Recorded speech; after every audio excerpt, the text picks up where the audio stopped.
A natureza proporciona ao homem uma infinidade de plantas com valores medicinais. E a flora brasileira é uma rica fonte de ervas que pode auxiliar no tratamento e prevenção de vários males. Os princípios ativos das plantas foram as primeiras substâncias utilizadas para o desenvolvimento de medicamentos. As plantas medicinais são usadas há muito tempo por nossos antepassados e são conhecidas por terem um papel importante na cura e tratamento de algumas doenças. Em algumas comunidades, essas plantas simbolizam a única forma de tratamento de determinadas patologias. Estima-se que aproximadamente 80% da população do planeta já tenha feito uso de algum vegetal para aliviar sintomas de alguma doença. Durante milênios, o recurso à fitoterapia, fármacos de origem vegetal, correspondeu a cerca de 90% dos medicamentos utilizados para o alívio e cura das doenças. Ao considerar um medicamento sob o ponto de vista cronológico, constata-se a preponderância na utilização das plantas até cerca de 1930, época de desenvolvimento das primeiras sulfamidas, ponto de partida para o surgimento da geração da síntese orgânica de fármacos com grande número de moléculas sintéticas. Plantas medicinais, assim como os medicamentos sintéticos, possuem grupos de compostos farmacologicamente ativos que atuam nos organismos vivos. O emprego terapêutico dessas plantas exige o conhecimento prévio dos compostos para a avaliação das potencialidades terapêuticas. A toxicidade também é de grande importância para conseguir a formulação apropriada, assim como a estratégia adequada para o uso sem maiores riscos. As plantas, utilizadas popularmente devido às atividades medicinais, podem conter sim substâncias que ofereçam ação tóxica, mutagênica e até mesmo carcinogênica, se utilizadas de maneira indiscriminada.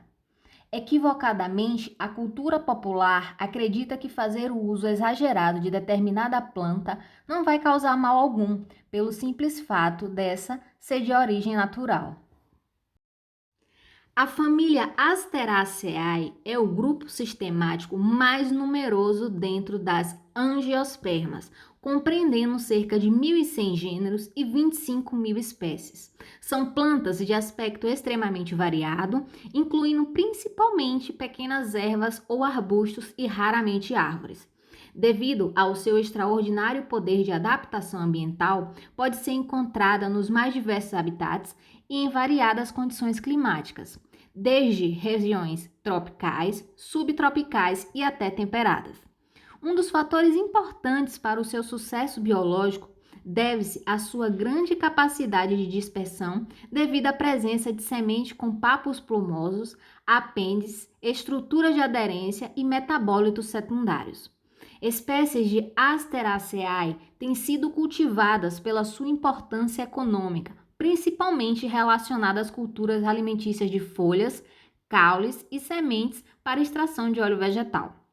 Dentre as espécies cultivadas, destacam-se alface, chicória, escarola, alcachofre e girassol.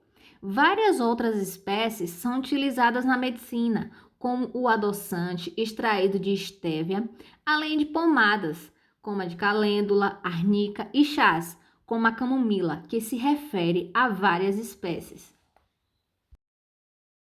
A família está representada por numerosos gêneros. Entre eles podemos destacar asteriscos marítimos, Arnica montana, balduína, Bellis perennis, Calendula arvensis, Centaurea áspera, Centípeda e Hemizonia. Nome botânico: Bacharis trimera. Gênero: Bacharis. Nome popular: Carqueja. Descrição morfológica da espécie: Sub, sub, subarbusto ereto, dioico, ramificado na base, áfilo ou com folhas muito reduzidas, de caules e ramos verdes com expansões trialadas, de 0,5 metros até pouco mais de 1 metro. Alas dos ramos verdes, glabras, membranosas, com 0,5 centímetros a 1,5 centímetros de largura. Alas dos ramos floríferos mais estreitas que as demais, flores branco-amareladas, aromáticas, dispostas em inflorescências do tipo capítulo, sendo esses numerosos sésseis, dispostos ao longo dos ramos superiores, formando as espigas interrompidas. Figuras 3. Fruto do tipo Cypsela aquênio, com 10 estrias longitudinais. Parte utilizada. A Anvisa recomenda o uso das partes aéreas para problemas de digestão. Partes aéreas. Metabólitos secundários. Os metabólitos secundários responsáveis por atividades farmacológicas. Os flavonoides estão entre os metabólitos secundários encontrados em maior quantidade na Baccharis trimera e que apresentam maior atividade terapêutica. Podem ser divididos em várias classes, de acordo com o grau de oxidação e de insaturação do heterociclo. Sendo assim, ocorrem flavonois, flavonas, isoflavonas, flavononas, antocianidinas, flavonois e as proantocianidinas, ou taninos condensados, que são flavonois poliméricos. Flavonoides, classes: flavonois, flavonas, isoflavonas, flavononas, antocianidinas, flavonois, proantocianidinas ou taninos condensados. Formas farmacêuticas dessa espécie: infusão, via de administração e posologia. Para uso interno, aconselha-se utilizar 2,5 gramas da planta seca para 150 ml de água fervente. Tomar de 2 a 3 xícaras ao dia, 30 minutos antes das refeições.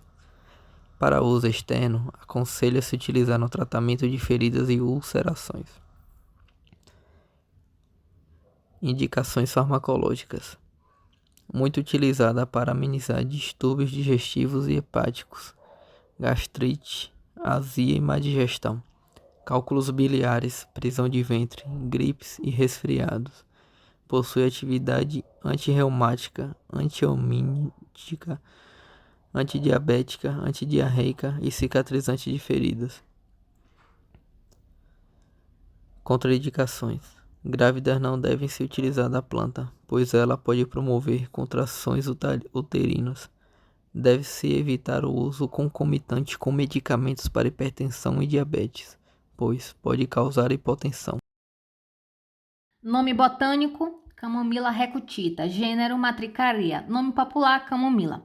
Descrição morfológica da espécie: é uma planta herbácea anual aromática da família Asteraceae, com 10 a 30 centímetros de altura, apresentando caule ereto e ramificado, com capítulo floral de 1,5 de diâmetro, compreendendo 12 a 20 flores brancas. A parte utilizada é a flor.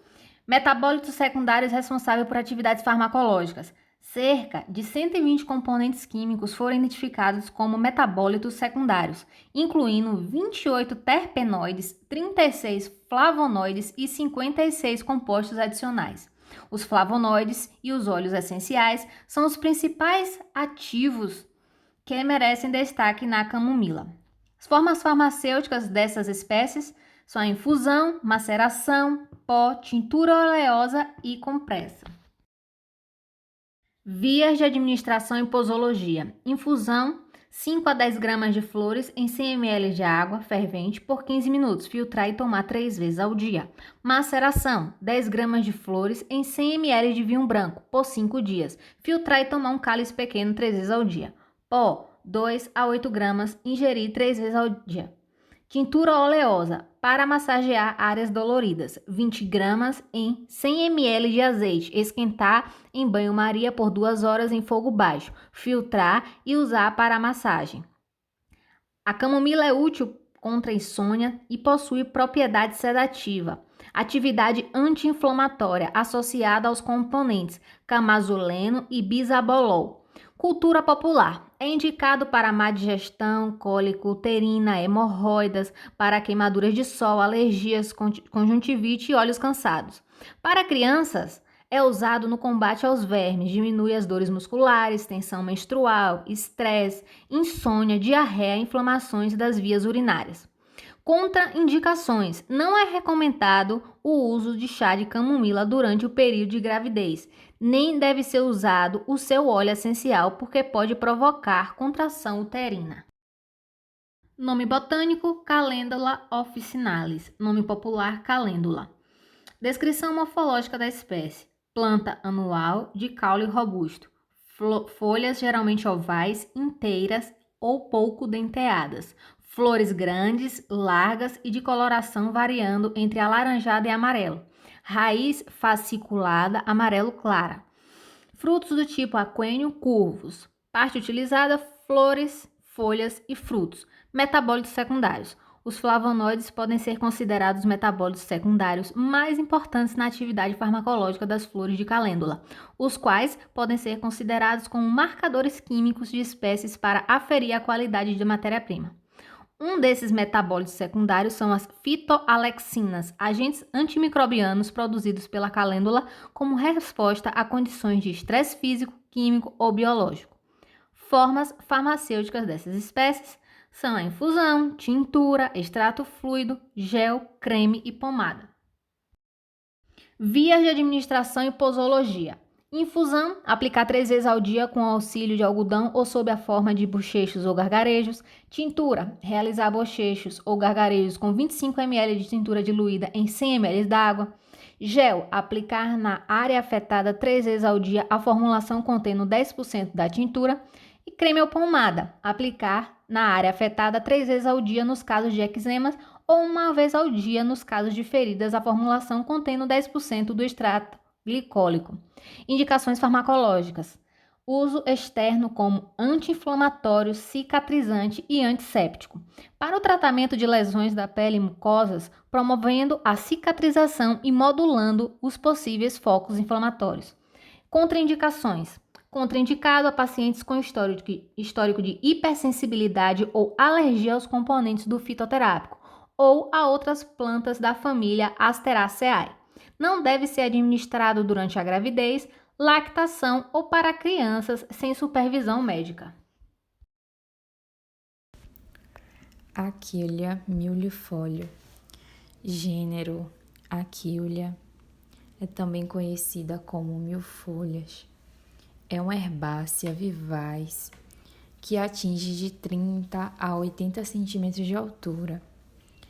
É uma planta perene de folhas bem recortadas, que possui numerosos segmentos lineares bem finos, assim como demonstrado na imagem. Daí a caracterização como milfolhas. As inflorescências dessa espécie normalmente são brancas ou róseas, mas são mais comuns serem encontradas as flores brancas bem pequenas. O seu caule é subterrâneo, tipo rizoma, e os frutos do tipo aquênio, que são aqueles frutos pequenos com apenas uma semente, secos. No Brasil, a planta possui vários outros nomes. Além de milfolhas, também pode ser conhecida como erva carpinteira, milfolhada, mil em rama, milifólio, erva do bom Deus, erva dos militares, prazer das damas e aquileia. As partes utilizadas para se obter os efeitos farmacológicos vão ser as folhas e inflorescências, que são as flores. E os metabólitos secundários responsáveis por essas atividades farmacológicas, por essas ações, são os monoterpenos e os sesquiterpenos. As formas farmacêuticas em que podemos obter esses efeitos são infusão, decocção, sumo, lavagens ou banhos, tamponamentos nasais, loções, cataplasmas, compressas e pó. As vias de administração e posologia recomendadas são em infusão 20 gramas de sumidades flóridas para 1 litro de água, tomar 3 ou 4 xícaras por dia. O pó Deve-se ingerir de 2 a 4 gramas 3 vezes ao dia. Para as lavagens e banhos, são feitas com infusão de 30 a 40 gramas de sumidades flóridas. Tamponamentos nasais. Estes são feitos com gaze, embebidos em infusão ou suco fresco da planta. As loções são feitas com suco fresco da planta espremida, aplicando-se diretamente sobre a pele afetada. Nos cataplasmas, a planta esmagada e aquecida. E para as compressas, deve-se usar a infusão quente e o sumo preparado com a planta fresca, previamente lavada, sendo aplicado sobre ferimentos e ulcerações. Antigamente, na cultura popular, a mil-folhas era comparada como a neovagina, por possuir ações anti-inflamatórias, cicatrizante, antisséptica. Também são usadas no tratamento de hipocloridria, dispepsia, dismenorreia, cólicas menstruais, hemorroidas, acnes, feridas, furúnculos, frieiras, espasmos digestivos e flatulência. E ainda possui ação depurativa, expectorante, hemostáticas e antitranspirante. Então, a cultura popular a chamava também de erva cura-tudo e tinha seu efeito associado à neovagina. As contraindicações e efeitos colaterais pode ocorrer dermatite de contato alérgica, pode também aumentar o efeito do anticoagulante de alguns medicamentos, como aspirina e warfarina. Pode também potencializar o efeito sedativo de depressores do sistema nervoso central. O uso é contraindicado para pacientes portadores de úlcera gastroduodenal, pois essa planta aumenta a produção de suco gástrico. Causa vertigem e encefaleia se utilizados em doses elevadas. Há risco de reações de fotossensibilização com o suco fresco. É recomendado evitar exposição solar após a aplicação do suco. Em caso de dermatite de contato alérgica, em até 50% dos pacientes são relatadas. Deve-se evitar o uso por gestantes e lactantes, pois os efeitos ainda são desconhecidos nessa classe.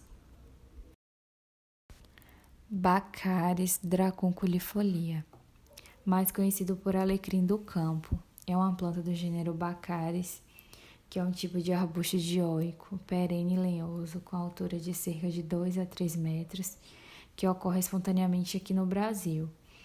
É considerada também uma planta invasora, porque ela vai crescer espontâneo também em áreas de pastagem e se estender.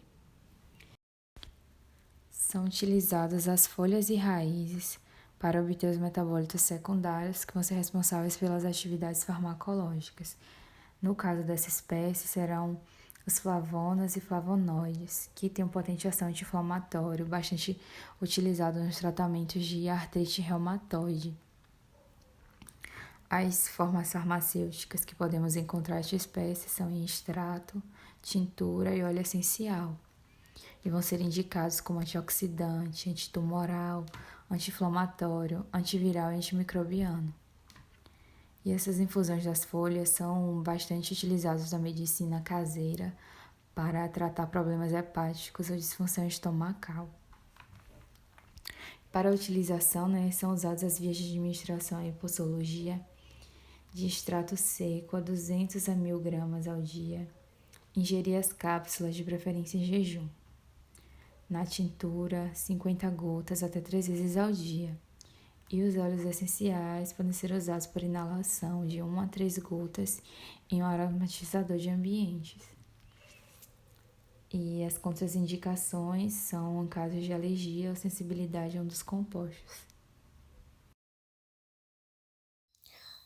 O nome botânico da planta, Taraxacum officinale, do gênero Taraxacum. O seu nome mais popular, dente de leão, porém, também conhecida como coroa de monge, salada de toupeira, alface de coco, dentre outros nomes, a depender da região e do país. As partes utilizadas são folhas e raízes.